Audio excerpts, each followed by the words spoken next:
Hi hello नमस्कार, कशा आहात सर्वजण? मस्त मजेत ना? तर चला नवीन एका व्हिडिओमध्ये मी सुजाता आपल्या सगळ्यांचं अगदी मनापासून स्वागत करते.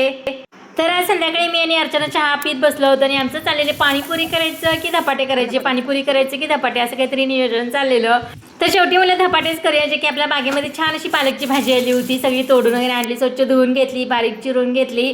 तोपर्यंत अर्चनेने इकडे गव्हाचं पीठ, ज्वारीचं पीठ आणि डाळीचं पीठ चाळून असं परातीमध्ये घालून ठेवलं होतं. आणि मी पालक आणला, स्वच्छ धुतला, त्याच्यामध्ये घातला चिरून आणि थोडंसं मीठ घातलं, हळद घातली, तीळ घातले. तर अगोदरच मिरची, लसूण आणि जिरं मिक्सरला बारीक करून घेतलं होतं. थोडासा कांदा घातला, जास्त काही घातलं नाही. कोथिंबीर नव्हती त्याच्यामुळे मी तो कोथिंबीर घातलेली नाही.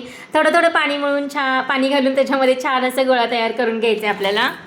धपाटे बनवण्यासाठी कॉटनचं कापड घ्यायचं. इथे मी स्वच्छ धुवून वगैरे ठेवलेलं आणि सगळे काट आहेत ना, तर ते शिवून घेतलं होतं, धागे वगैरे निघत नाही म्हणून. आणि थोडंसं पीठ घ्यायचं, थोडंसं तीळ घालायचं. आपण याच्यामध्ये तीळ सुद्धा घातलेलं, पण वरून लावल्यानंतर तीळ असा धपाटा हा आपला खूप छान दिसतो. तर आता धपाटे फास्ट करायचे असेल ना, तर थापून थापून खूप वेळ जातो, त्यामुळे थोडंसं मी थापते, थोडंसं लाटते आणि अशा प्रकारे पटपट असे धपाटे करून घेते. आणि ही ट्रिक वापरल्यामुळे माझे धपाटे सुद्धा पटपट होतात. तर यावेळी मला जास्त मोठे मोठे करायचे नव्हते, थोडेसे मीडियम साईजचे आणि छोटे छोटे करायचे होते, त्यामुळे मी ते छोटाच धपाटा असा करून घेतलेला आहे.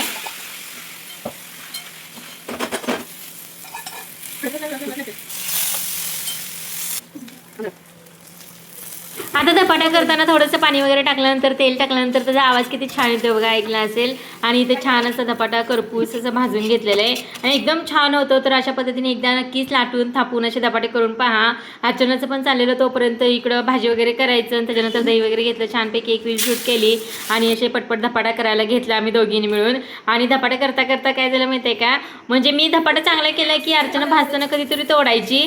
मग म्हटलं थांबा, तर मी तुझं शूटच घेते की माझा धपाटा तोडतेस, थांबा तुला शिक्षा मिळणार, असं आमची मज्जा चाललेली असते काहीतरी. तर दोघी म्हणून धपाटे वगैरे काही करायचे असेल ना, तर खूप कॉमेडी असते आमची. असं झालं तसं झालं, मधनच कधीतरी एखादा धपाटा तुटतो वगैरे. आणि अर्चना म्हटली माझ्याकडून, तिचे अगोदर 2 धपाटे तुटले होते, करता करता मधनच तुटले होते. हा म्हणला, आता माझं जर का धपाटा तोडलीस ना, तर मी शूटच घेणार आहे. तर चालतं ठीक आहे. आणि हा धपाटा तुटला नाही आणि टाकताना माझ्याकडूनच थोडंसं तुटलेलं आहे.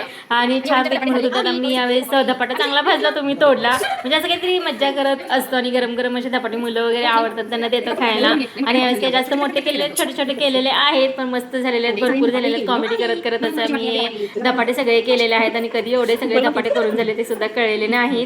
तर आज संध्याकाळी ठरवलं होतं की पाणीपुरी करायची, जास्त काही स्वयंपाक करायची नाही. दररोज तेच भाजी चपाती खाऊन कंटाळा आलेला असतो, त्यामुळे मग पाणीपुरी करूया म्हटलं. परत ते कॅन्सल झालं. मग भाजीमुळे, पालकमुळे, म्हणजे काही बागेत छान आली होती ना, त्याच्यामुळे धपाट्याचा प्लॅन ठरवला आणि छान असे धपाटे केलेत. तर हा होता आजचा व्हिडिओ. कसा वाटला नक्कीच कमेंटमध्ये सांगा. भेटूया नेक्स्ट व्हिडिओमध्ये, तोपर्यंत बाय.